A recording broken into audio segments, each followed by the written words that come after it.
merveilleuse bonne année à tous. Bienvenue encore si c'est votre première fois de nous suivre dans cette grande émission Débat pour la Nation dans Perfect Télévision. Gramique Légan, je reçois pour vous les députés provinciaux, l'honorable Mike Nkebai, député de la ville de Kinshasa, député de la commune de Lingwala. Nous allons revenir, il est de ces grands partis politiques ensemble pour la République, de M. Moïse Katumbi. L'actualité reste dominée et reste même assise dans ces partis politiques de M. Moïse Katumbi. Nous allons rester là-dessus parce qu'il y a quatre même ministres d'ensemble pour la République qui ont démissionné, trois au niveau du gouvernement central et un ministre au niveau du gouvernement provincial. Nous allons parler de la ville de Kinshasa parce qu'il est député de Kinshasa. Beaucoup de questions sur la gestion de la ville de Kinshasa et nous allons chuter par cette grande question, le congrès d'ensemble pour la République qui a fait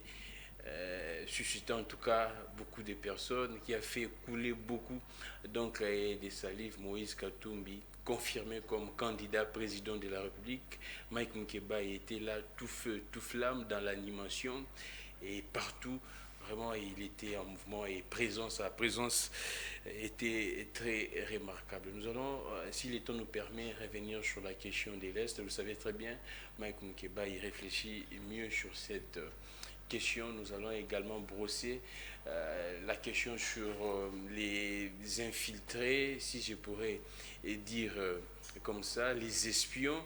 Le gouvernement central nous a présenté quatre personnes, dont deux Rwandais, deux Congolais, qualifiés des espions qui voulaient, selon le gouvernement, les ministres de la Défense, qui voulaient opérer un coup d'État similaire à ce qui s'est passé au niveau du Rwanda avec Abiyarimana. Nous allons parler de tout ça avec Mike Nkebai qui est avec nous.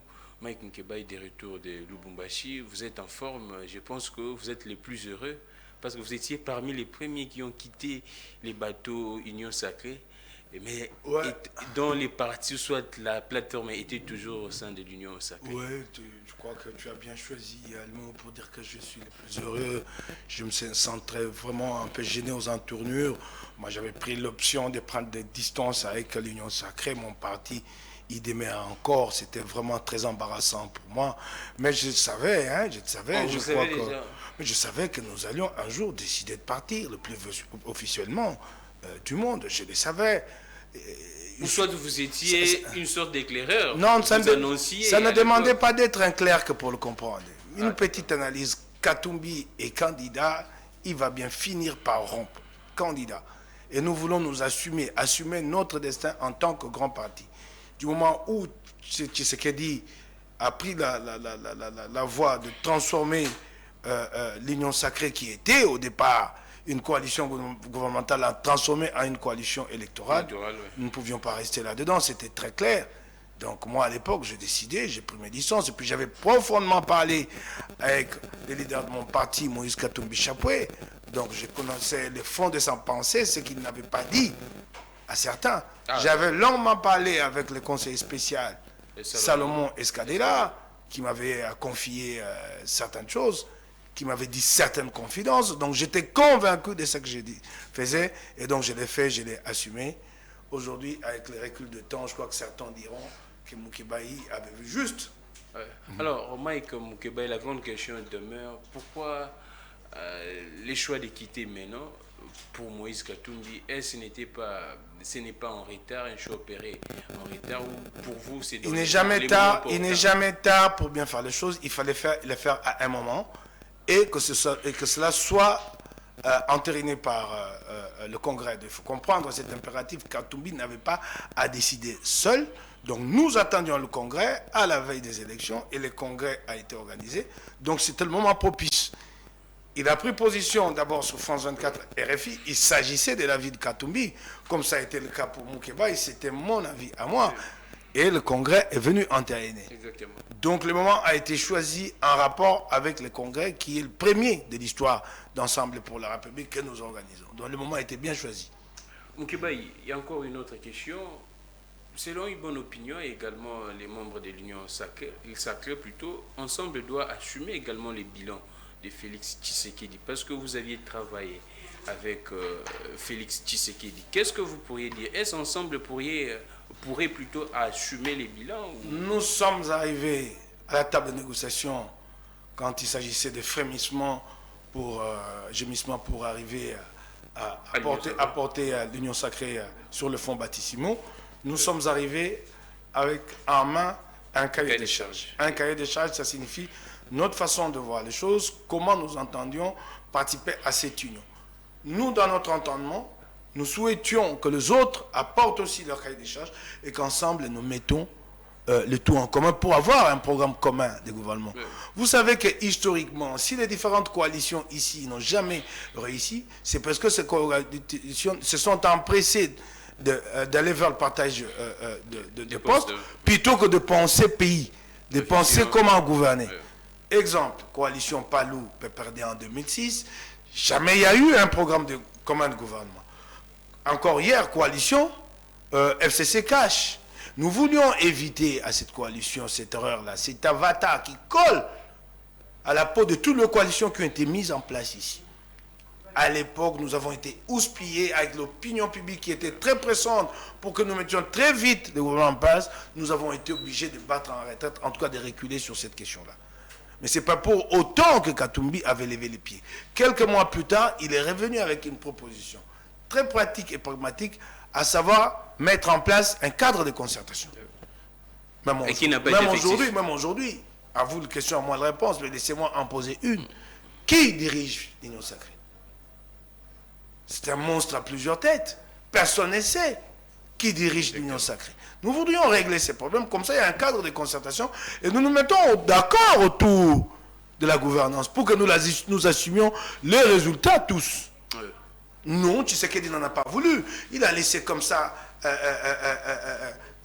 l'Union sacrée comme une sorte de structure désordonnée. Et comme ça, lui, il a l'impérium, c'est lui qui a l'initiative. Donc personne ne sait décider, ne sait prendre une initiative à un niveau donné. Ça a été voulu par lui. Oui, ça a été bien voulu par lui. Ça a été bien voulu par lui. Et vous remarquerez que toutes les actions que les ministres ont menées, ils ont toujours dit, ou ils disent, les mener au nom de la vision du chef d'État. Donc c'est la vision de Félix Tshisekedi qui est mise en œuvre par ses ministres. Même les nôtres, ils n'ont fait qu'exécuter sa vision à lui. Et alors, c'est la vision de Félix Tshisekedi qui est mise en œuvre. Au finish, quand il s'agit des résultats, à la fin de la course, vous me demandez de partager le bilan. Il ne s'agit pas d'une vision commune, concertée, au sein de l'Union sacrée. Il s'agit de la vision de Félix Tshisekedi, qu'il en assume le résultat. Quand il décide, vous savez, ici, ce qu'il y a de cocasse, de drôle, c'est que même en conseil des ministres, ce n'est pas les ministres qui viennent, comme c'est d'ordinaire que ça se fait, qui viennent avec des dossiers à présenter et à débattre en conseil des ministres. Ici, c'est Félix Tshisekedi qui vient avec des dossiers. Oh. Comment Inspiré par ses conseillers. Parce que vous savez que la plupart des prérogatives du gouvernement ont été récupérés par des conseillers à la présidence de la République. Je vous donne un exemple. Trans Academia, c'est Félix Tshisekedi qui vient avec le projet en conseil des ministres. Du bus de transport en commun gratuit. Vous faites du gratuit. Et comment vous allez assurer l'amortissement du matériel roulant? C'est d'ailleurs Chariban que les paiements même au personnel. Regardez, aujourd'hui les bus sont là et on ne sait pas où les entreposer. Ils sont ridicules. Ils sont entreposés au pays. Ça, ce sont le projet de Félix. Ça, ce sont ce projet. Ses rêves le plus fantasmagorique dans ces nuits, quand il vient au groupe conseil des ministres, il dit allons-y. Alors, il n'a qu'assumer son bilan, à lui seul.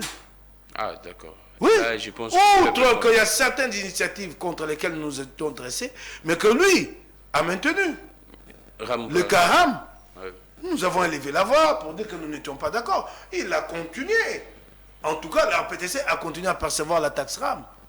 Alors moi, je me présentais devant le Cunois, je serai candidat demain aux législatives nationales. Les Cunois me poseront la question, qu'en est-il des recettes de la taxe RAM? Qu'est-ce que je vais leur dire? Et d'ailleurs, la taxe RAM a commencé à être, on a commencé à la percevoir avant la mise en place de l'Union sacrée. C'était déjà du temps des FCC Cash. Une solution, une idée à lui qu'il avait imaginée. Alors c'est vraiment clair Ah, oui, ok. Là, je pense que le bilan, il vient en aval. En amont, il y a la pensée. Et en amont, où nous a-t-on associés? En amont. Nulle part. Donc c'est vraiment clair, il assumera son bilan. Alors, Mike Nkibayi, on entre, on prend les démissions de vos ministres parce que c'est de là que siège même l'actualité. Plus de 4 ministres d'Ensemble pour la République démissionnent. Comment est-ce que vous aviez accueilli d'abord la nouvelle? Nous sommes un parti exemplaire. Ah, comment ça? Et les Congolais, attendez, et les Congolais apprennent à nous faire confiance. Il faut aller à l'origine du mouvement qui a conduit aujourd'hui à la mise en place, à la création d'Ensemble pour la République. Nous sommes partis presque de conditions analogues, une démission collective. C'était un groupe d'hommes, d'hommes de conviction, d'engagement, avec Pierre Lumbi à la tête qui avait dit nous. Les conseillers spéciaux à la tentative de Joseph Kabila de modifier la Constitution, et ils lui ont dit en face, et ils ont pris d'énormes risques, et ils ont démissionné collectivement. Et c'est cela l'exemple que nous avons donné aux Congolais. Et c'est cela cet exemple qui a fait des émules aujourd'hui. Cet exemple de Charles Monde Simba, suivi par son fils, Christian, qui a fait comme son père, le défunt, paix à son âme. C'est cela l'exemple, c'est cela ce que nous sommes, nous, ensemble. C'est pas comme à l'UDPS, où Tshisekedi fait tout autre chose que la prêche que son père a développée toute sa vie. Tout autre chose. C'est cela. J'en suis très fier. Je suis fier d'appartenir Ensemble pour la République. C'est cela un grand parti politique. Là, c'est un acte fondateur. Un acte qui est un exemple à présenter à nos enfants pour dire qu'au-delà du matériel, il y a ceux qui volent plus. La dignité, la loyauté, la fidélité. La ligne pour arriver à sauver le Congo. Ça, c'est merveilleux. Je les salue tous les trois ici. Je leur tire mon chapeau. Chapeau bas. Les quatre même avec celui pour... Oui, le quatrième, Christian Momad, notre ministre provincial chargé du plan et budget, de la province du Haut-Katanga. Je les salue. D'ailleurs, j'étais avec lui le week-end quand il a prêté sa démission. Il me disait, oui, ces gens sont en train de me houspiller. Il faut que j'aille vite finir leur affaire du budget parce que moi, je présente ma démission. Salut à toi, Christian Momad. Salut, fier de vous. C'est cela le parti Ensemble. Salut à Christian Mwando Simba. Salut à Chéribé Okende. Salut à Madame Véronique Kilula. Vous êtes une fierté pour nous, une fierté pour le Congolais. Mais c'est aussi une belle leçon. Une belle leçon de morale publique, de morale politique qui a été assénée avec Tshisekedi et les siens. Parce que depuis qu'ils sont là, ce qui les préoccupe le plus, c'est le matériel. Ah, comment ça? Ouais. Ben, tu ne les vois pas dans leur comportement de montre à 300 000 euros, des chaussures à 9 000 euros, tu ne les vois pas. Que c'est des gens superficiels, tu ne les vois pas, qui ne croient en rien. Mais Lutundu l'a dit que non. Qui sont venus en fait comme pour compenser tous les sacrifices qu'ils avaient consentis. Les 37 ans de lutte. Les 37 ans de lutte. Mais je te le disais tout à l'heure en riant, ils vont quitter le pouvoir bientôt. Et ils passeront encore 37 ans. Ah, c'est selon vous. Ça, je te le garantis. C'est selon vous. Ça, je te le garantis. Félix le sait. Ils vont quitter le pouvoir. Lui le sait, oui. Les présidents le sait. Il le sait. Et ils vont rester dans l'opposition pendant 37 ans. Pendant 37 ans. Ah, ça, je te le garantis. Alors, Mike, quand Lutundu a dit que, selon lui, ils ont déjà commencé un travail avec les présidents, il doit rester pour achever ses travaux, vous pensez quoi? Je n'ai pas de commentaire à faire sur les déclarations de Lutundu, là, d'antan. Je ne les commente pas. Je ne commente pas. Non, je n'ai pas de temps. Je me préoccupe de notre parti. Notre souci aujourd'hui, c'est de construire maintenant la victoire de Katumbi et de Ensemble aux prochaines élections. En quoi est-ce que ces gestes de vos ministres pourraient-ils être salutaires à la population ou soit une fierté pour les peuples congolais? Non, mais c'est un exemple de probité. Ils ont été placés là au nom d'un parti politique. Et ce parti a rompu avec la coalition. Il se devait d'étirer les conséquences. Ils l'ont fait. C'est la probité. Ah, d'accord. C'est la probité, c'est un exemple de probité, d'intégrité, de loyauté, de fidélité. Contrairement à ceux d'en face. Mike, est-ce, selon une certaine opinion, on dit qu'ils ont reçu de l'argent par Katumbi pour quitter Félix, et ceux qui sont pour restés, laisser le gouvernement? Et ceux qui sont restés, ceux qui, il y a 6 mois, 8 mois, avaient déjà traversé, ceux-là, ils n'avaient pas reçu. En ce moment-là, Katumbi n'avait pas l'argent à mettre en jeu pour que cela reste. Ils étaient à 5, pas 6. les postes de Modeste Mutinga, ça n'a jamais été attribué au nom d'Ensemble pour le changement. Mais tout ce temps-ci, moi je ne vous comprends pas, vous les journalistes. Tout ce temps-ci, vous parlez de quoi? De combien de ministères attribués à Ensemble? 5, non? Ouais. Et le 6e, il vient d'où? Celui de Mutinga, il vient d'où? Il vient d'où? Les bonus. Mais pourquoi vous, les journalistes, vous laissez les gens dire de contre-vérités sur la place publique s'agissant des faits? Vous pouvez laisser les gens aller pérorer quand il s'agit de leurs opinions. Pas des faits. Nous avions 5 postes ministériels, le 6e, il nous vient d'où? Dites-moi. Lutundu, là. Lutundu, là, il y avait les affaires étrangères, le plan, le transport, l'enseignement supérieur et universitaire, et les postes de vice-ministre à la santé. Et le 6e, il vient d'où? Il vient d'où? C'est juste pour créer la confusion, ça. Non. Soyons quand même sérieux. Mike, quelles sont les assurances pour que ces ministres... C'est ça même la question. Quelles sont les assurances reçues pour que ces ministres quittent le gouvernement? Non, c'est d'abord une affaire de conviction personnelle. Des convictions personnelles. Ouais. Il n'y a aucune assurance. Tout autant, quelle assurance le parti va vous donner? C'est à vous de dire, je reste loyal à mon parti. Ça ne demande pas une contrepartie. De l'argent, pourquoi on va vous le donner? Pourquoi? Il s'agit de votre image à vous-même. Ceux qui sont restés là-bas, ils vont être pressés demain. Ils n'auront plus d'avenir politique. C'est vrai que là, ils veulent rester au prochain remaniement. S'ils sont sortis du gouvernement, quel est leur avenir politique? Bon, je comprends le Tundula. Il s'est dit peut-être qu'à son âge, il joue sa dernière carte. Le tout va. Il me disait un jour, mon petit, toi avec ton combat, moi j'ai mené même un combat pareil. Oh, j'ai une maison en chantier. Jusqu'à aujourd'hui, je ne l'ai jamais terminé. Il me l'avait dit. Ah bon, il est allé pour terminer. Non, ce n'était pas une confidence. Il parlait comme ça. Oh. Oui. Ah, il est allé pour terminer son chantier. Moi, je comprends. Mais le jeune, comment il s'appelle, Moïndou Nzangi, ben, Dieu seul sait, moi je ne suis pas le maître du destin. Peut-être qu'il trouvera comment rebondir, c'est son problème. Mike, vous ne pensez pas que vous êtes en train de déstabiliser les pays, ou soit les gouvernements, si longtemps nous traversons un moment très critique dans les pays? Qu'à un moment de l'histoire, des ministres mandatés, ensemble pour le changement, décident de tirer les conséquences d'une position politique d'ensemble pour la République, parce qu'il faut faire la différence entre les deux. Nous avions ensemble pour le changement une coalition regroupant renfermant plusieurs regroupements. Nous sommes allés aux élections en 2018. Il y a là-dedans AMK de Salomon Escadela, vous avez AR, Attendance pour la République, vous avez le G7, vous avez le MS et AAD. Et ce qui est regrettable, c'est qu'à l'époque, nous avons privilégié le nombre à la qualité. Nous voulions à tout prix avoir plus de sièges, et nous avons donc commis cette erreur-là. C'est que nous sommes en train de rectifier aujourd'hui, concilier le nombre et la qualité d'ensemble pour la République. Alors, à un moment donné du parcours d'ensemble pour le changement, nous avons créé, avec Moïse Katumbi, Ensemble pour la République. Certains n'ont pas rallié Ensemble pour la République. Exactement. Ça, beaucoup de gens ne le savent pas. Il y en a beaucoup qui font déclaration que nous tournons le dos à Katumbi, alors qu'ils n'ont pas rallié Ensemble pour la République, ils sont restés ensemble pour le changement. Et aujourd'hui, Ensemble pour la République a décidé publiquement de rompre avec l'Union sacrée. Bien d'autres ont montré leur loyauté envers Ensemble pour la République. Donc de quelle déstabilisation vous parlez? Mais Mike, aussi longtemps nous n'avons pas de temps, il faut encore essayer de consulter pour nommer des ministres qui ont quitté. Vous ne voyez pas que c'est une perte de temps? Non, c'est leur problème, c'est pas notre problème. Mais c'est les pays, Mike. Non, mec, vous savez, pour... c'est pas leur problème, c'est les pays. Attendez, ouais. Il y a un poste vacant dans ces... Un ou deux postes vacants. Ouais. Parce que Tshisekedi dit ça. Et vous en rajoutez Tshisekedi s'est montré préoccupé de cette vacance-là. On prend le ministère de l'économie, qui est un ministère très important. Très important. On en fait un intérim confié les finances. Aux finances, qui est déjà surchargé. Tout coup, c'est du Tshisekedi, c'est du Félix. C'est cela. Donc, 3 autres postes vacants, ben, ils peuvent rester vacants pendant longtemps, il n'y a pas de problème. C'est pas si grave pour lui. Toi, tu te fais de soucis. Toi, tu te poses des questions. Ce n'est pas le cas pour lui.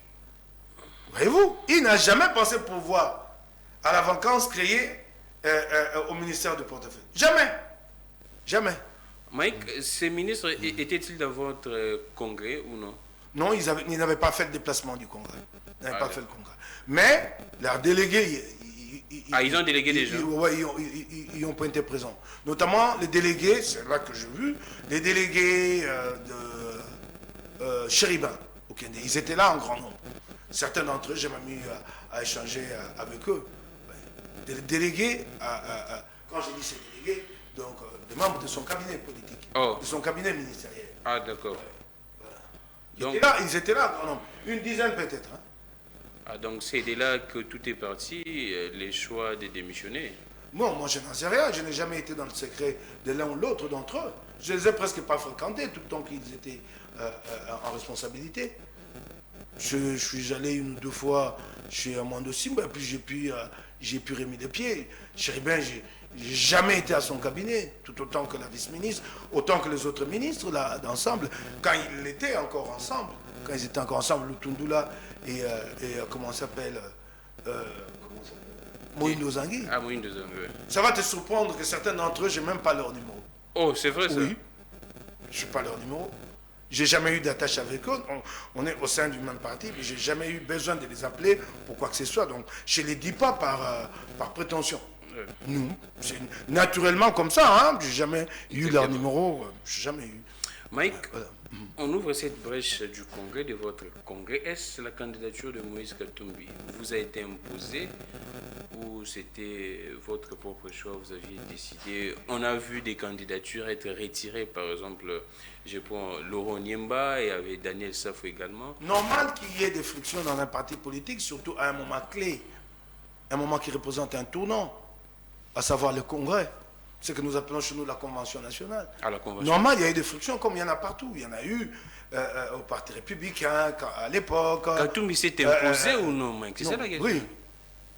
Une candidature a suscité une certaine controverse, celle de Laurent Onyemba, mais par la suite, un consensus a été trouvé. Et même Laurent Onyemba a pris la parole devant le congressiste et a reconnu qu'un compromis avait été trouvé. Et que finalement, c'est par plébiscite que ce n'est pas un jeu, Mike Mukibai. Bon, si c'était un jeu, c'est à toi de le prouver. Moi, je t'ai dit ce qui s'est passé. Et comment expliquer que pratiquement, je vois Safou s'est retiré, Laurent Nimba s'est retiré. Mais si Safou s'est retiré, tu poses la question à Daniel Safou. Pourquoi il s'est retiré? Laurent l'a fait en public et en a donné la raison. Et a parlé du compromis qui avait été trouvé. Voilà. Si vous voulez creuser un peu plus, adressez-vous aux intéressés eux-mêmes. Ils vous diront ce qui s'est passé, ce qui les a amenés à prendre telle ou telle proposition, ce qui les a amenés à la rétractation. Mike, vous personnellement, qu'est-ce qui vous a convaincu pour porter ou soit accepter les choix de Katumbi? Les choix de Katumbi, pour moi, ils ne tirent pas ses origines aujourd'hui ou hier lors du congrès. Moi, j'ai fréquenté Katumbi pendant de longues années. Les gens ne connaissent peut-être pas mon histoire d'amour avec Katumbi. C'est vrai ça? Moi, j'ai commencé le rapprochement avec Katumbi alors que j'étais encore journaliste. Nous sommes en 2012. En 2012? Par Moïse Monidela. Il me met en contact avec Salomon Escadela, qui me parle, qui me présente à Katumbi. Ils étaient séduits, ils étaient admiratifs devant le ton indépendant et libre de mon journal. J'étais patron d'un journal. Ouais. Congo News, c'est News. Ils étaient émerveillés. Et déjà à l'époque, Katumbi travaillait à prendre ses distances avec Kabila. En 2012 déjà? Oui, il nourrissait les ambitions d'être candidat. Ce qui est tout à fait normal. Kabila était dans son deuxième et dernier mandat. Ce qui était tout à fait légitime. Puisque aujourd'hui on veut le faire passer pour le lâcheur qui ne lâche les autres qu'à la dernière minute. Non, exactement. Il avait d'abord soutenu Kabila pendant tout un mandat de 2006 à 2011. Il lui avait apporté son soutien lors des élections de 2011. Et les gens oublient que lors de ces élections de 2011, c'est lui qui reçoit Etienne Tshisekedi à Lubumbashi. Alors que Kyungu est furieux et dit, ce type-là n'entre pas dans la ville, je vais brûler cette ville s'il entre. Et Katumbi a convaincu Kyungu pour qu'il aille se réfugier à Likasi pendant tout le séjour de Tshisekedi à Lubumbashi. Et Félix Tshisekedi tremblotait comme une feuille, demandant si son père n'allait pas être tué. Salomon lui a donné des garanties. Les gens oublient très vite. Salomon Escadela. Et les jets qui avaient transporté Etienne Tshisekedi, il est resté 2 semaines. 2 semaines sur le tarmac. Et il fallait payer, Tshisekedi ne voulait pas. Qui a payé finalement? Katumbi. C'est juste une parenthèse. Alors, revenons à mes relations. Donc, c'est depuis 2012. Donc, c'est un homme que j'ai connu, que j'ai côtoyé, j'ai vu son engagement pour la démocratie. j'ai effectué un voyage en 2014 pour aller couvrir les sommets USA-Afrique, celui qui s'est organisé encore récemment ici sous Joe Biden. C'est Katumbi qui avait financé ces voyages-là. Ah, et il fallait que je sois là pour que je vienne. Nous avions anticipé parce que nous savions que Mende allait venir ici pour débiter le mensonge. J'ai couvert et je suis venu ici pour tordre le cou au mensonge de Mende. Et je l'ai contredit, j'ai dit faux. Kabila, vous dites que Kabila n'a pas été... Il a été interpellé, on lui a dit pas de troisième mandat. Puisque lui disait que ça n'a été qu'une question économique. Rien de politique n'a été discuté là-bas. J'ai ramené la conférence de presse de Rhys Feingold, alors envoyé spécial de moment dans la région, qui disait clairement qu'il avait été interpellé. C'est Katumbi qui a financé ces déplacements. Bien d'autres combats autour de Katumbi, bien d'autres. La marche de 2015 qui avait échoué dans une première tentative contre la loi électorale de Joseph Kabila qui subordonnait les élections à l'organisation préalable du recensement, un peu comme ce que ceux aussi ont essayé de tenter. Voilà, bien d'autres. J'ai vu cet engagement. Et d'ailleurs, remarquez, moi je suis un homme, excusez-moi de parler de moi, je suis un homme de combat. Je suis au front, sur le plan de valeur. Si Katumbi n'était pas un homme qui croyait en la démocratie, mon parti ne me laisserait pas autant de liberté. J'en connais un qui ont de mêmes aspirations que moi, qui ont ce feu ardent de se battre pour les valeurs, mais qui sont étouffés au sein de leur parti politique. Donc c'est un Katumbi que j'ai accompagné pendant des années. Quand j'ai dit oui à sa candidature, je l'ai dit en connaissance des causes. Ce n'est pas un homme que je découvre. Moi, je ne viens pas découvrir Katumbi. Moi, j'ai eu à discuter avec Katumbi en tête à tête plus d'une fois. J'étais encore journaliste jusqu'en 2018, quand j'ai décidé d'opérer la conversion, de devenir politicien, que je me lance en politique. Donc c'est un homme que je connais. Je sais ce qu'il a fait. Du temps où il était gouverneur, qu'il avait trouvé 450 km de route asphaltée à travers tout le Katanga, et il les a amenés à combien? 6000 km. Plus le 9000 de routes en terre battue. Construite ou réhabilitée. Donc c'est un homme que je connais, et donc je peux lui faire confiance. J'ai dit, je m'engage derrière lui, je suis sûr que je ne serai pas déçu, et que les Congolais ne seront pas déçus. Mike, alors, pour ceux qui disent que la candidature de Moïse pourrait être invalidée au niveau de la Cour constitutionnelle parce que son identité poserait un sérieux problème, vous dites quoi? Bon, je ne suis pas dans ce débat-là. Il y a trop d'épouvantails qui ont été agités depuis le début. Je parle bien des épouvantails. Non, je ne vais pas. Moi, je ne me lance pas dans ce débat-là. Il y a eu ici cette fameuse loi, je ne sais pas comment l'appeler là. Tiani. Oui, il y a des épouvantails pour nous faire peur. Il existe ici, dans ce pays, une constitution qui règle la question de la nationalité. Et cette constitution n'a pas été édictée en faveur de Katumbi. Quand nous allions au dialogue intercongolais 2001-2002, Katumbi n'était pas partie prenante. Le compromis qui a été trouvé pour répondre aux conflits récurrents entre communautés, qui rendaient ou qui rendent encore aujourd'hui la cohabitation, la coexistence difficile. Nous devons régler ces problèmes. Il a été réglé de cette façon-là. Donc c'est la loi congolaise. Ce n'est pas une loi au profit d'un individu appelé Katumbi. Nous sommes sûrs, nous, de nous maintenir, de maintenir le cap et d'aller aux élections. Nous ne sommes pas en campagne, mais permettez-moi de vous dire, et de les gagner. Avec Katumbi et nous aux législatives. Ça, nous sommes sûrs. Alors, ce que j'ai remarqué, j'aimerais le dire ici.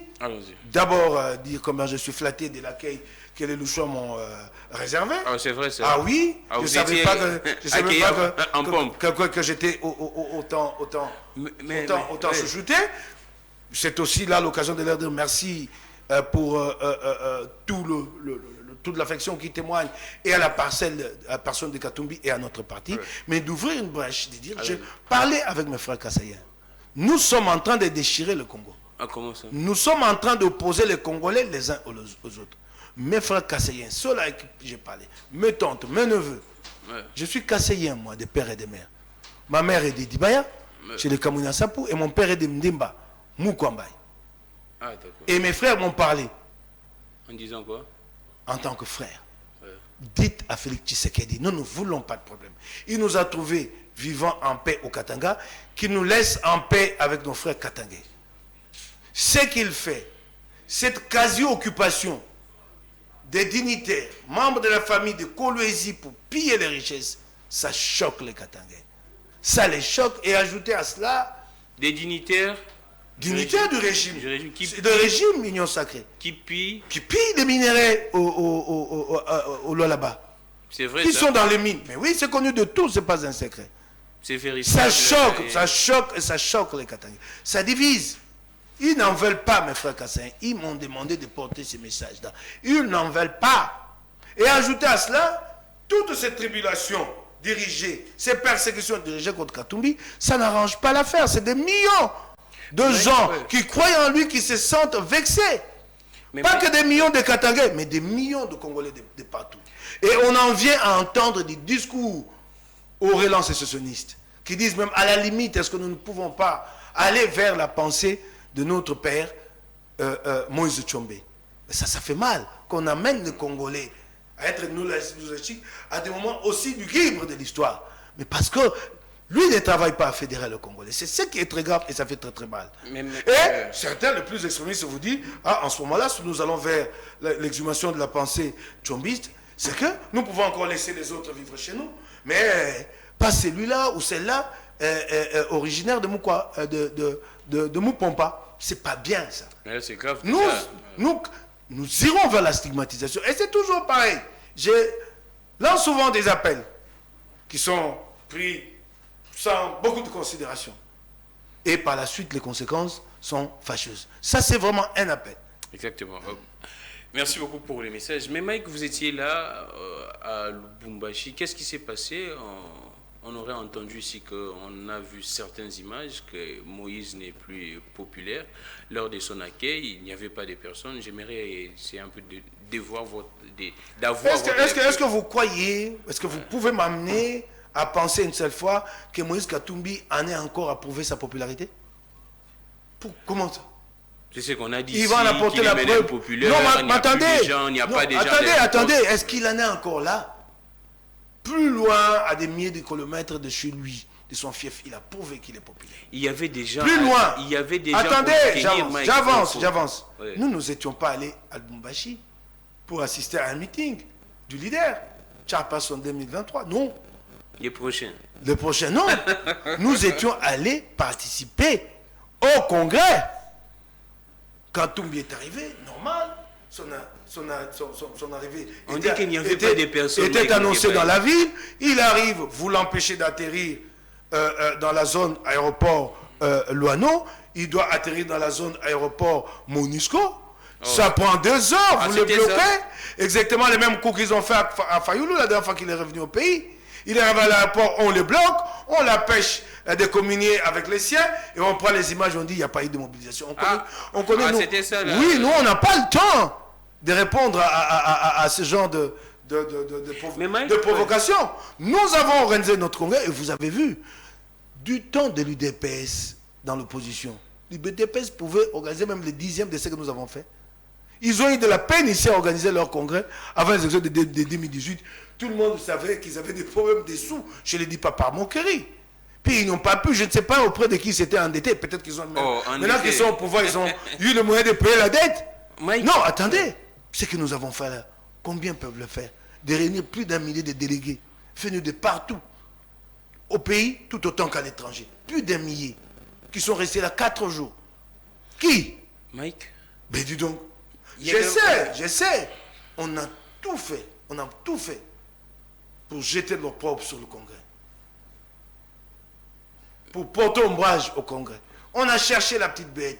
Qu'il n'y avait pas eu de mobilisation, comme si nous étions allés pour le meeting. On a cherché la petite bête en mettant en relief les tweets de Laurent Onyema. On a cherché, puis on n'a pas trouvé.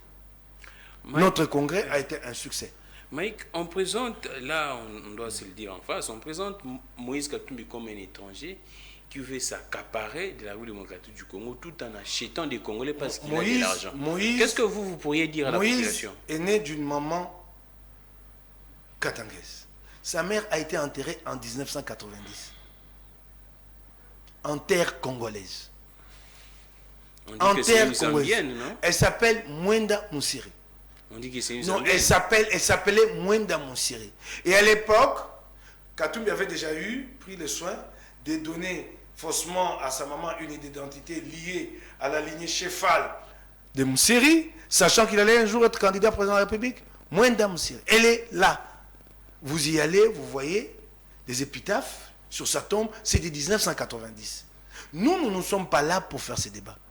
Katumbi a travaillé pour ce pays, a donné ce qu'il a de meilleur à ce pays, comme gouverneur, comme président de Tout-Puissant Mazembe. Il a fait rayonner de Tout-Puissant Mazembe à travers le monde, de Tout-Puissant Mazembe, fait la fierté du Congo.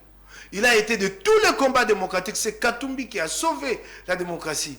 Lorsque l'UDPS, avec lui, Félix Tshisekedi en tête, était en train de négocier en catimini à Ibiza avec Kabila. C'est Katumbi qui a réuni les gens. Les uns et les autres, s'il te plaît, autour de Tshisekedi. Et petite confidence, je peux vous le dire aujourd'hui, Mwando Simba et Kyungu, Wakumanza, ne voulaient pas de ces rapprochements. C'est Katumbi qui a... Oui. Katumbi a dû faire venir Kyungu chez lui dans sa maison et l'a gardé là pendant 3 jours pour le persuader d'accepter Tshisekedi dans cette coalition. Il a beaucoup fait pour le Congo. Beaucoup, beaucoup. Je ne suis pas ici pour dire tous ses mérites. Mais Mike, je ne sais pas. Et pas. alors, cet homme-là est candidat aujourd'hui. Vous dites qu'il est étranger. Sa mère est là, Mwenda Moussiri. Moussiri, tu connais l'histoire de Moussiri? Oui, exactement. Le chef, l'un de rares téméraires qui avait tenu tête aux Belges et les Belges l'avaient abattu. Tu connais l'histoire. Mais il existe des parents qui sont là. Les Munongo qui sont là. Mais Mike, des parents à Katumbi. Non, s'il te plaît. Il existe cette histoire. Elle est là, cette histoire. Allez-y chercher. Moi, souvent, les journalistes, vous me mettez mal à l'aise. Parce que les journalistes, votre travail aussi, c'est de rechercher la vérité. Allez-y sur le terrain. Allez voir la tombe de la maman de Katumbi, plutôt que chaque fois de me poser la question à moi. Allez-y. Et il est clair que son père n'est pas congolais. Il ne s'en est jamais caché. Tout comme lui, bien d'autres avant ont été candidats avec un parent non congolais.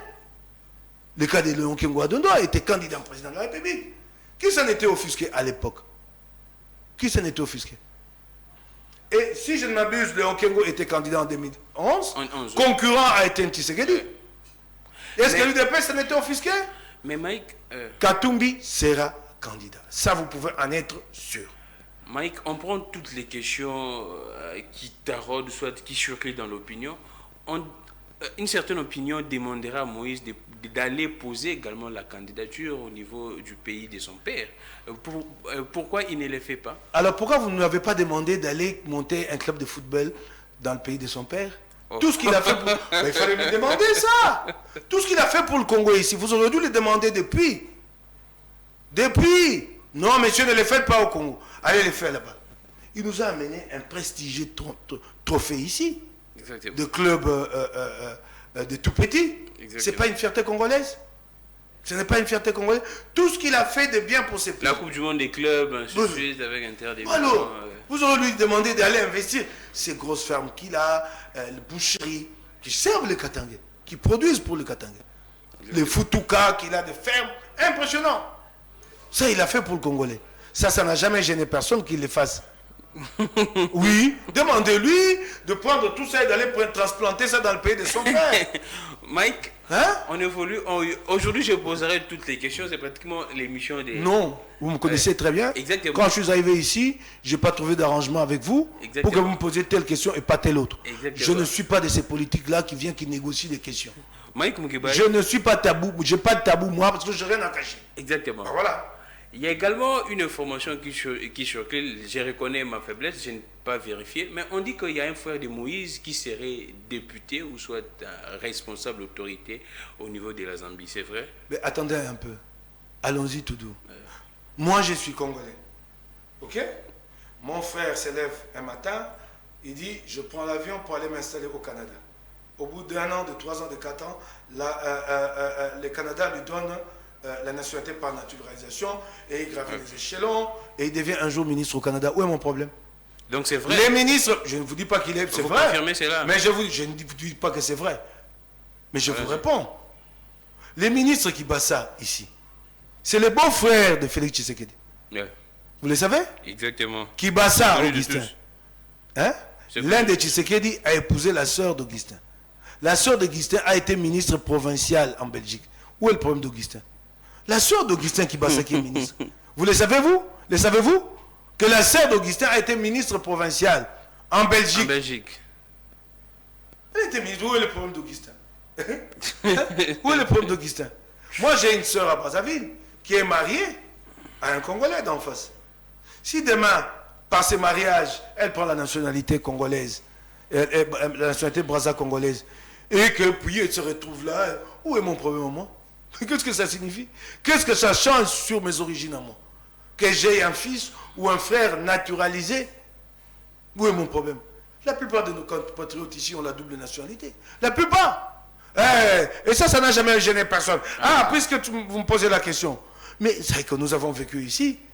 Vous n'avez pas fait attention, vous, les journalistes, la presse. Kasson Omwemba est venu pour travailler. Pour la République au plus haut niveau. Porte-parole du chef de l'État. Il était dans les secrets de la République. Dans les centres névralgiques en ce qui concerne la gestion des affaires publiques. Il est mort. Il n'a pas été enterré ici. Son corps a été rapatrié. Il était français. Ça n'a gêné personne. Ses enfants ont demandé le rapatriement de son corps. Donc quelqu'un qui vient travailler pour la République, ici, plutôt que nous l'enterrions ici, son corps est répatrié au grand jour. Et ça n'offusque personne. Chez les bien-pensants, aux personnes. Un Congolais qui vient travailler au plus haut sommet de l'État. Il était français. Non seulement qu'il était français, mais ses enfants ont préféré qu'il soit enterré en terre française. Il y a ici un cimetière français. Il pouvait même à la limite l'enterrer ici. Oui, ce cimetière français, je ne sais pas si vous le connaissez. Il est contigu à l'ancien cimetière de Gombe. Il y a ici un cimetière français, ici appelé Carré français. Il pouvait même faire semblant, dit bon, enterrons-le. Non, son corps a été rapatrié. Ça, personne ne commente. Ça, personne n'en parle. Au plus haut sommet de l'État. La plupart des compatriotes sont la double nationalité, qui ne pas.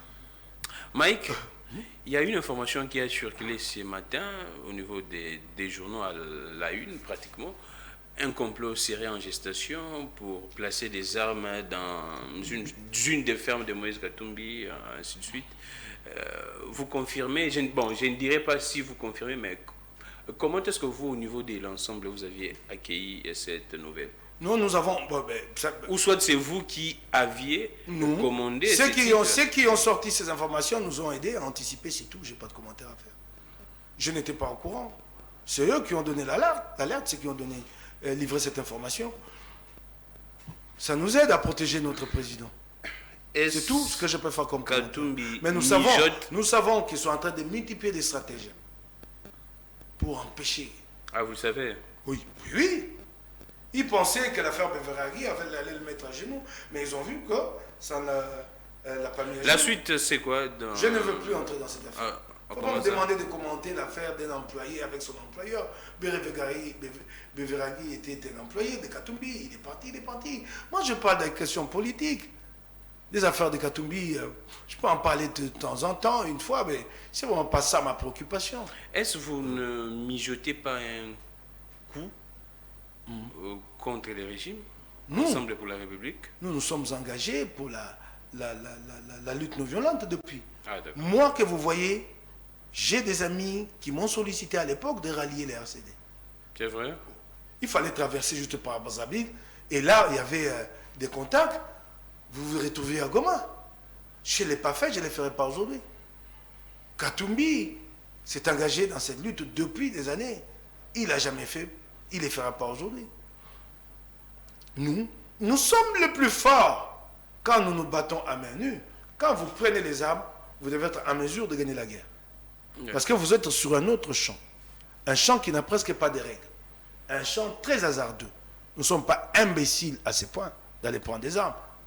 Et encore, aujourd'hui, savez-vous que la voie de la lutte armée n'a plus l'adhésion du monde. Nous avons connu des luttes armées. Ça se termine comment? Finalement, ce sont des négociations pour un gouvernement de transition, instabilité, ainsi de suite. Nous sommes dans une logique, laquelle logique est promue par la communauté internationale, d'aller de cycle électoral en cycle électoral pour qu'enfin nous puissions nous-mêmes nous approprier le processus et avoir une stabilité politique durable. Donc nous ne sommes pas si bêtes pour nous lancer dans une voie hasardeuse. Il vous faudra trouver une frontière avec un pays comme arrière-base. Je ne sais pas quel pays est disposé aujourd'hui à soutenir une rébellion dans une longue durée. Il vous faut deux gros moyens pour faire la guerre. Nous n'en avons pas. Donc, nous sommes beaucoup plus à l'aise sur des plateaux de télévision. Moi, amenez-moi, qui c'est Augustin Kabouya ici, j'en fais du charpie sur un plateau de télé.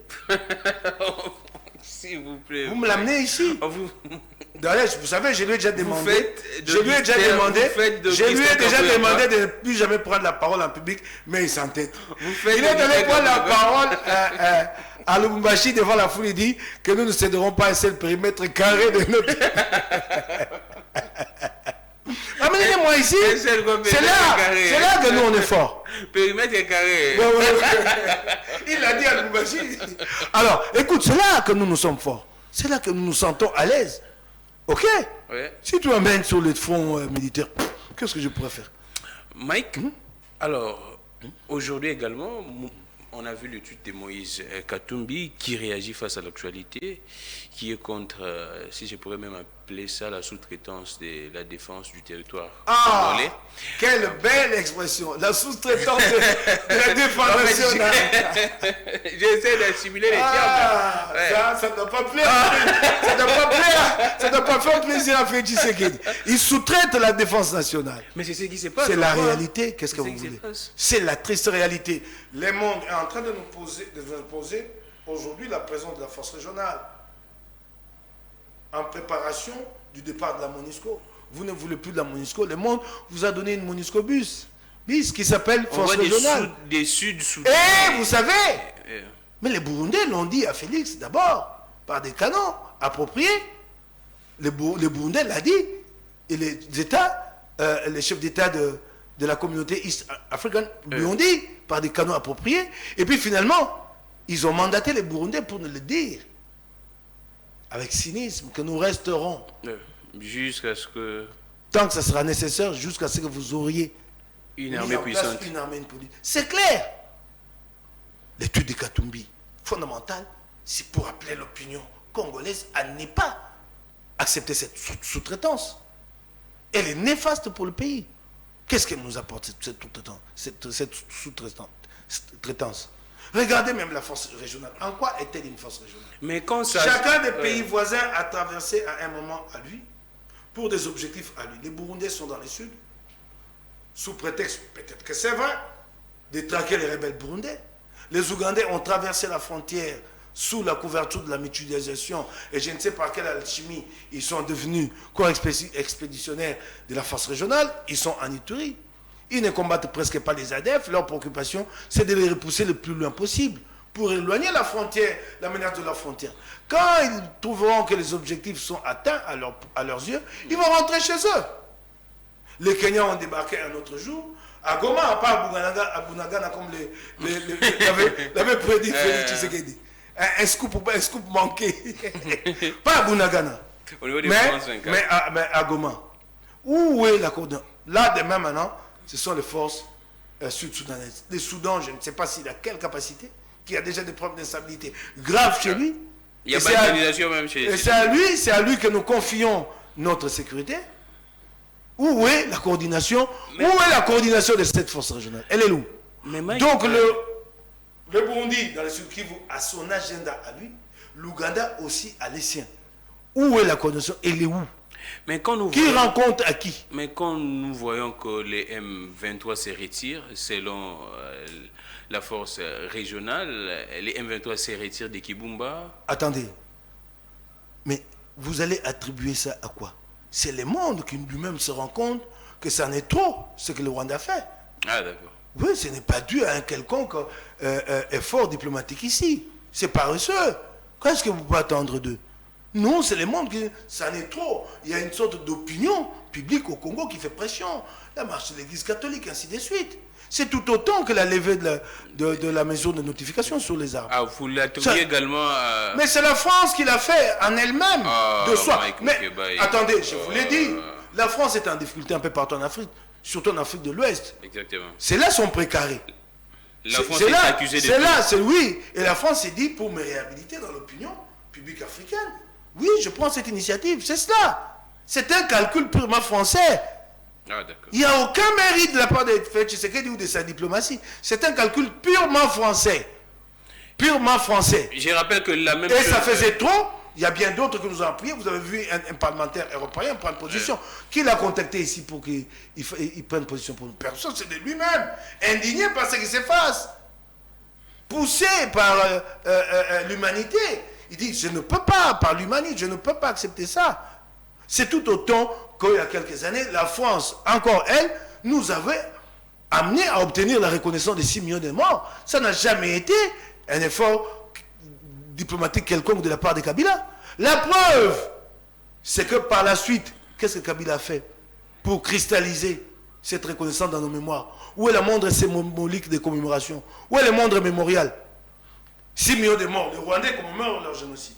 Et nous, même Félix Tshisekedi qui est venu, qui lui a suicidé. Où est la commémoration des 6 millions de morts? C'est pour vous dire que ce n'est pas l'œuvre du dirigeant congolais. Si c'était l'œuvre du dirigeant congolais, il en comprendrait les sens et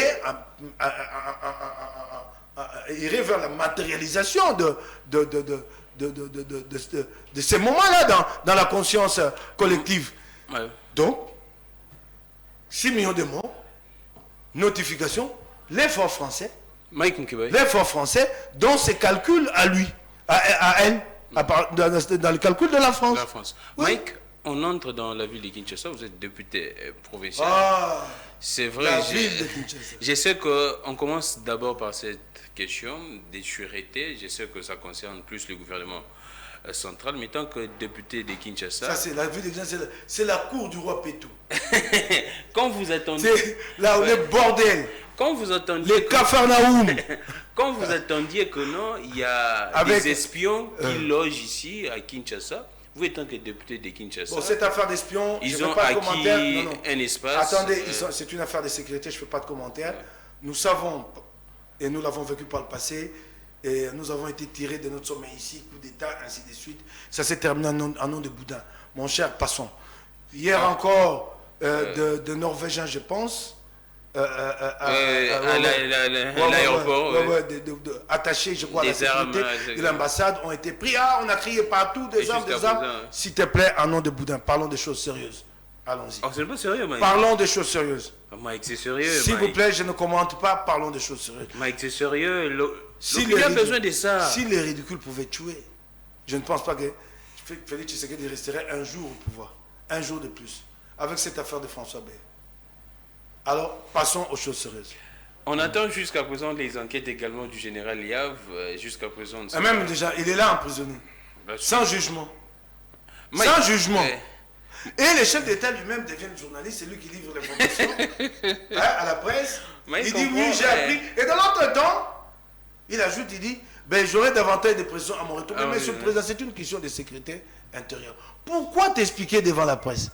Mike, on prend, vous êtes de l'Assemblée provinciale de Kinshasa. J'ai vu un scoop ici, signé, je pense, Netic News, de notre cher confrère Gauthier C, qui dit que 531 000 $ décaissés en urgence par Godem pour un bâtiment abandonné. Les bâtiments annexes, le bâtiment administratif annexe qui a été construit derrière l'hémicycle, a été surfacturé à 531 000 $.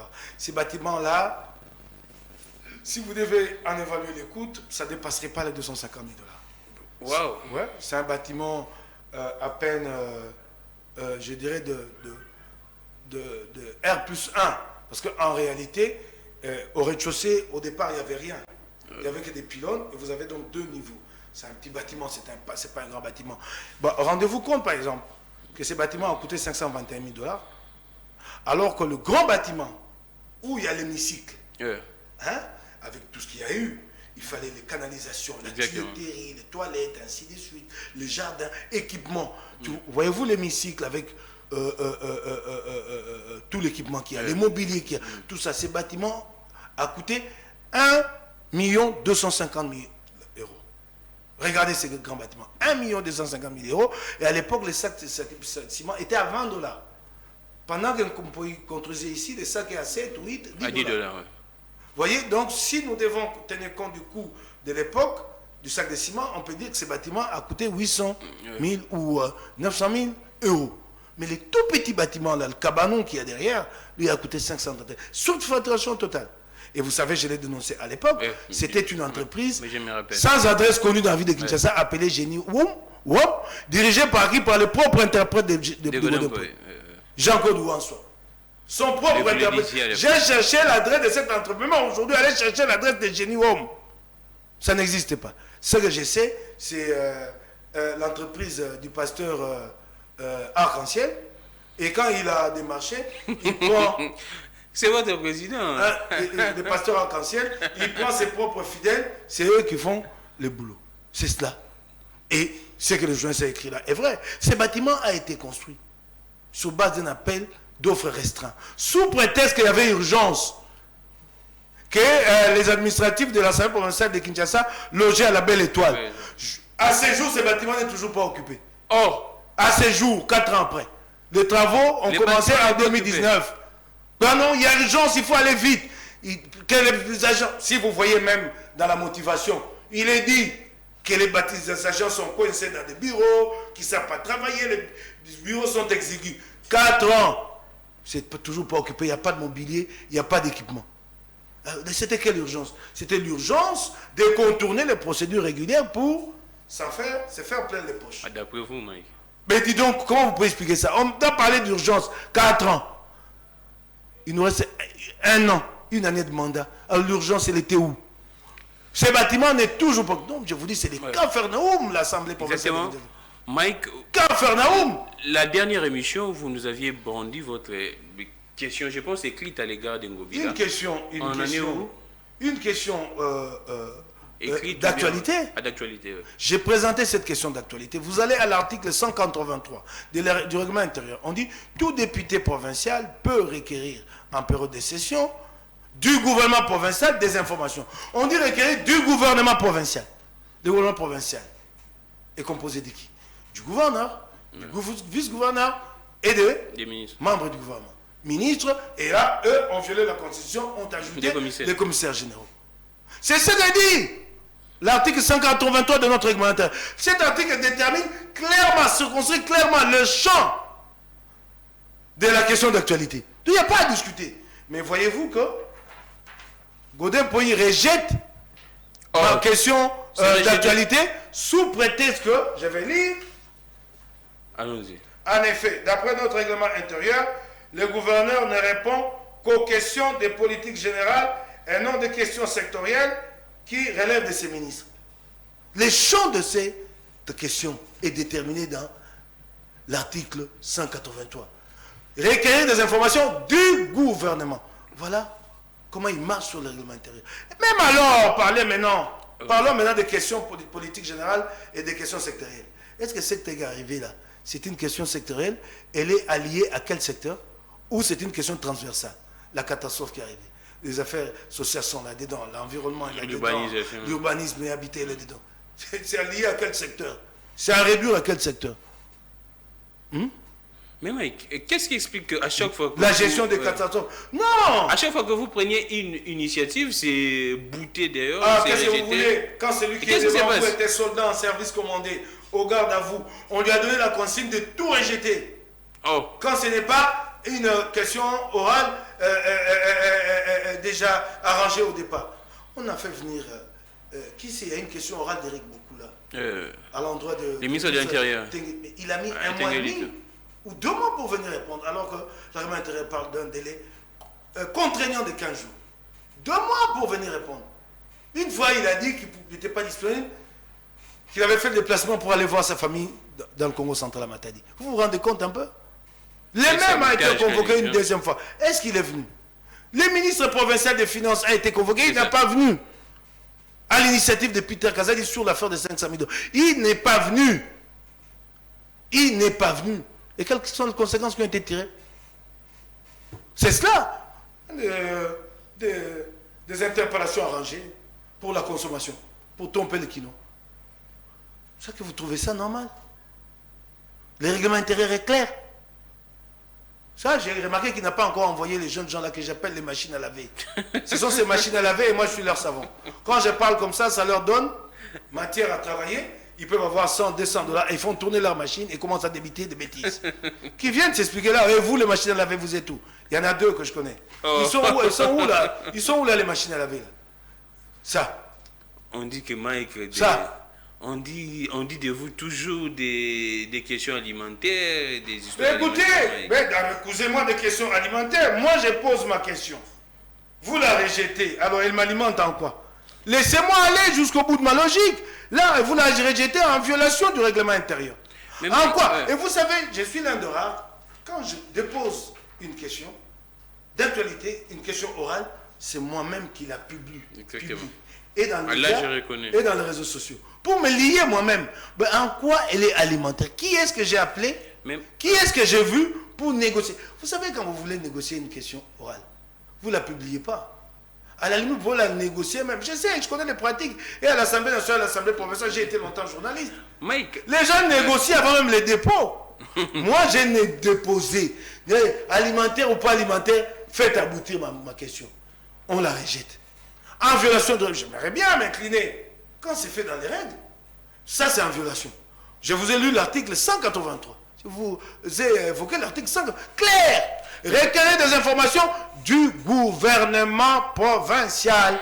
Mais Mike, vous savez que sur cette question... Et vous vous rendez compte, celui-là, il fait ça en service commandé. Un soldat de rang en service commandé.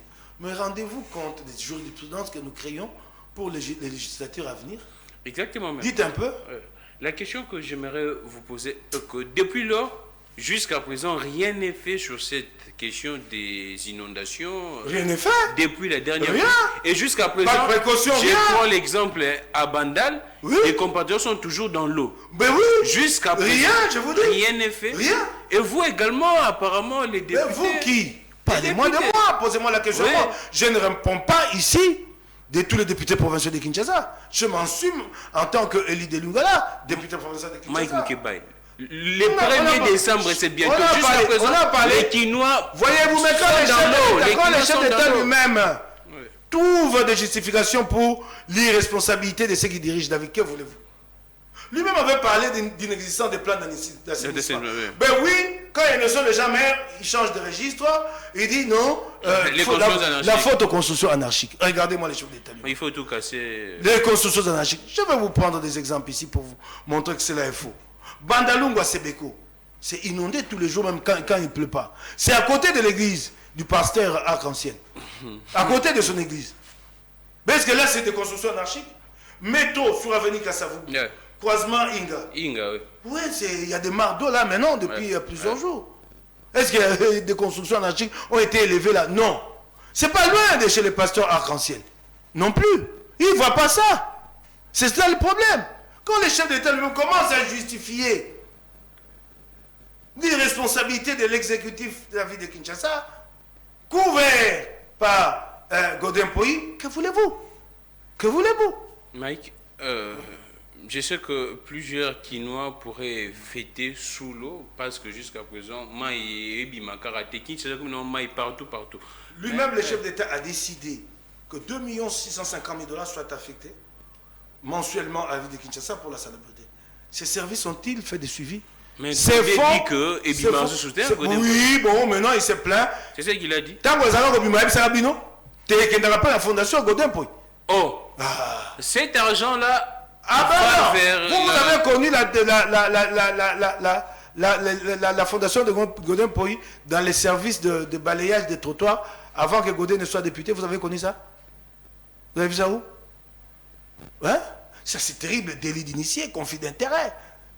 Les députés, de surcroît à la tête de l'instance de l'institution parlementaire, lui-même se met à exécuter des projets du gouvernement provincial. Qui contrôlera qui le moment venu? C'est ça. Qui contrôlera qui?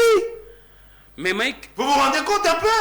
Et puis, il fait écrire sur une affiche que j'ai vue dans les réseaux sociaux, l'antivol du Congo, au nom de son parti, l'antivol du Congo. Ce qu'il fait là, avec Fondation Godin Poï, ça s'appelle quoi? C'est de la concussion, c'est tout ce que tu veux là, ça passe par là. Mike Moukebay, on finit. Qu'est-ce que les Kinois peuvent s'attendre durant la nouvelle année? La dernière année. Ça, c'est la reddition des comptes. Ouais. 2021, c'est gros volume. Sur le plan de la procédure, ne peut pas être examiné à l'Assemblée provinciale s'il n'a pas été soumis à la Cour des comptes. Aux avis de la Cour des comptes. Oui. Celui-là a atterri à l'Assemblée provinciale de Kinshasa sans passer par les cours de compte. C'est vrai? Oui. Puisque qui s'est mobilisé et aidé par Godet, à EFO, bypasser la Cour des comptes. Ils ont bypassé la Cour des comptes. Vous allez dedans, vous trouvez qu'un milliard de francs congolais ont été sortis en 2021 pour la construction d'une route appelée route Massina. Ça n'existe nulle part. Vous verrez que des millions de francs congolais ont été sortis pour la construction des centres de récupération de Kuluna. Cherchez-moi un seul centre de récupération de Kuluna. Ça n'existait pas. Vous remarquerez ici qu'il y a les taxes qui sont quand même importantes. Les taxes stationnement et parking. 3 taxes au total qui concernent les Wewa. Ils sont plus de 400 000 recensés à 500 francs jour chaque Wewa et ils payent. Vous avez les chauffeurs des taxis qui payent 500 francs, taxibus 1000 francs et les bus 2000 francs. Demandez les statistiques de la SECO, l'association de chauffeurs du Congo, ils sont à plus de 70 000 chauffeurs. Rien que la SECO. Mais il y a bien d'autres organisations professionnelles chez les chauffeurs. Vous avez mon PILA, ainsi de suite. Donc on va vers les 150 000 chauffeurs. Et les prévisions des recettes de 2021, situées là-bas à 20 milliards de francs congolais, à collecter. 20 milliards, plus ou moins 10 millions de francs congolais. Savez-vous ce qui a été collecté à la fin de l'exercice? 299 millions de francs congolais, plus ou moins 150 000 $. Pour l'année. Donc, à raison de 12 000 $ le mois. Taxe parking pour toute la ville de Kinshasa. Soit 400 $ jour. 400 $ jour. Là où il y a plus de 400 000 wewa à 500 francs chacun par tête jour. Vous avez les taxis. Donc, 400 $. Voilà. Voilà les coulages des recettes. Voilà comment sont gérés. Comment on s'amuse avec l'argent des Kinois. Donc 400 $ le jour. Wewa, taxi, taxibus. Vous avez les parkings, mais vous avez aussi d'autres parkings là-bas, parce qu'il y a 3 taxes.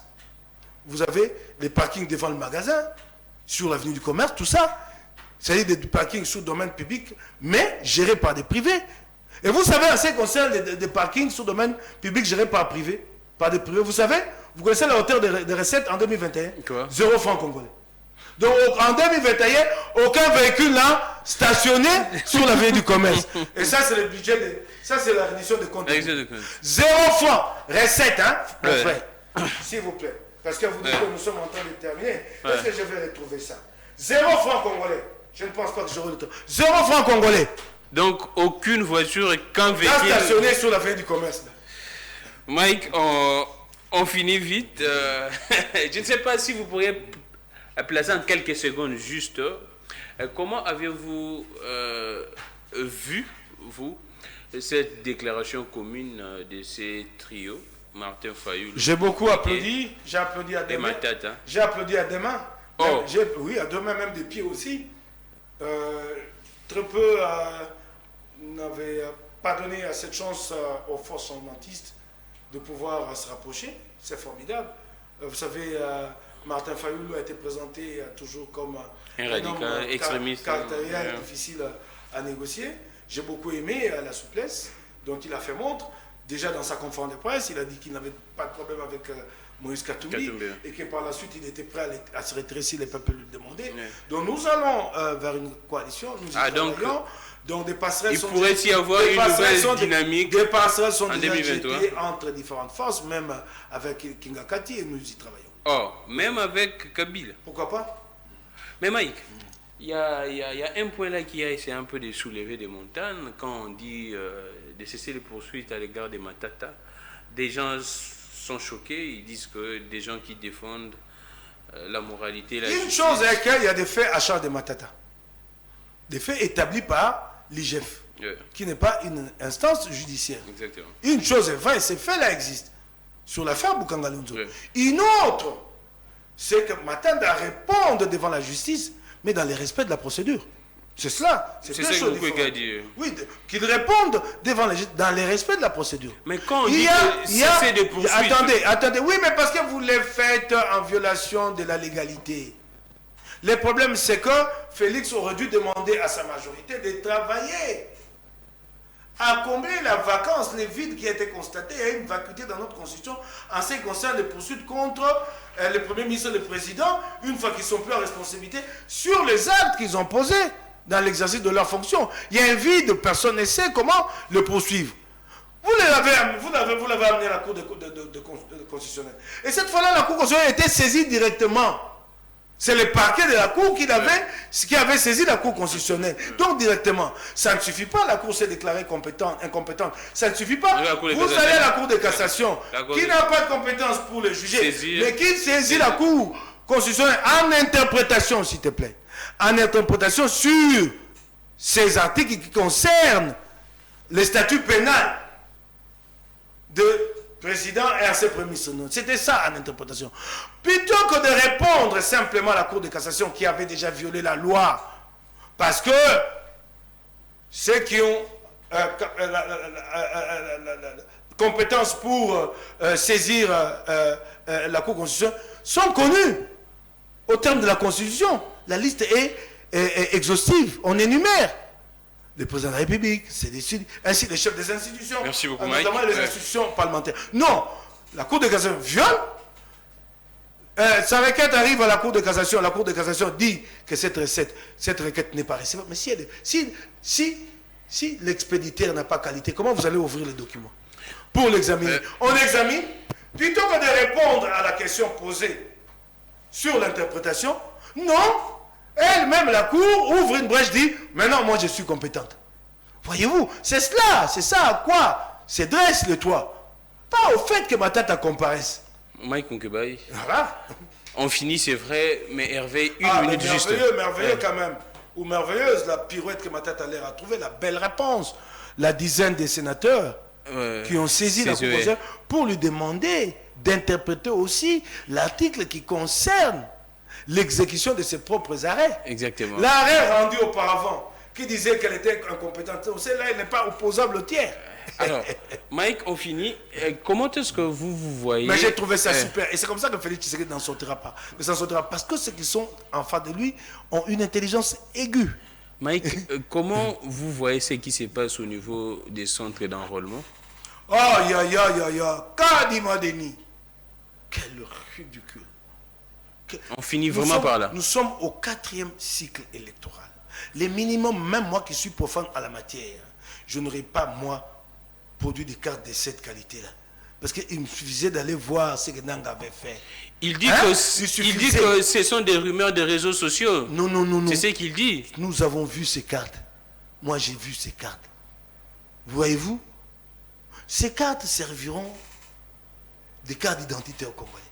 Vous imaginez, demain, vous présentez chez une agence de transfert d'argent, vous montrez cette carte-là. Allez-y un peu. Il n'y avait qu'à se référer à Nanga, aussi simple que ça. Aussi simple. C'est ridicule. C'est pour vous dire que le processus-là, il n'est pas sérieux. C'est pour vous dire que dans les 30 jours compromis, il ne sera pas possible d'enrôler tous les Quinois. Vous l'avez dénoncé. Il ne sera pas possible de couvrir toute la zone opérationnelle. Il dit qu'on pourrait proroger des jours. Mais vous prorogez des jours, le 20 décembre, se projette en 2023. En 2024, pardon. Vous prorogez d'une semaine. De 15 jours, nous sommes en 2024. C'est que nous n'accepterons jamais. C'est cela tout le problème. Merci beaucoup, Mike. Ben voilà, c'est regrettable. Nous, tout ce que nous leur demandons, c'est de nous organiser les élections dans le délai. Ça, c'est la position d'ensemble pour la République et de son leader Katumbi Jean. Les élections dans le délai. S'il y a à négocier, s'il y a des réformes à entreprendre, comme l'exige le trio qui a sorti le communiqué conjoint, Denis Mukwege, Matata Augustin, Fayoulou Martin, le 3, s'il y a à négocier, c'est aujourd'hui qu'il faut le faire.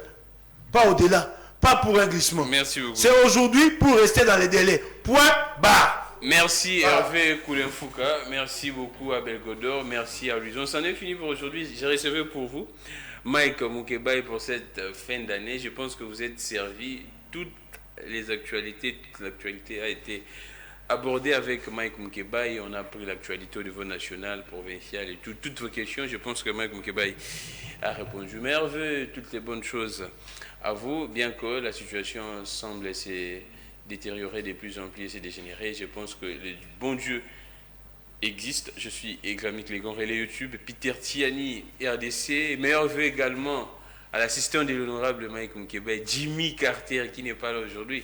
Je salue en passant. Bonne fête à vous. On se retrouve prochainement dans le tout prochain jour. Prenez soin de vous. Au revoir.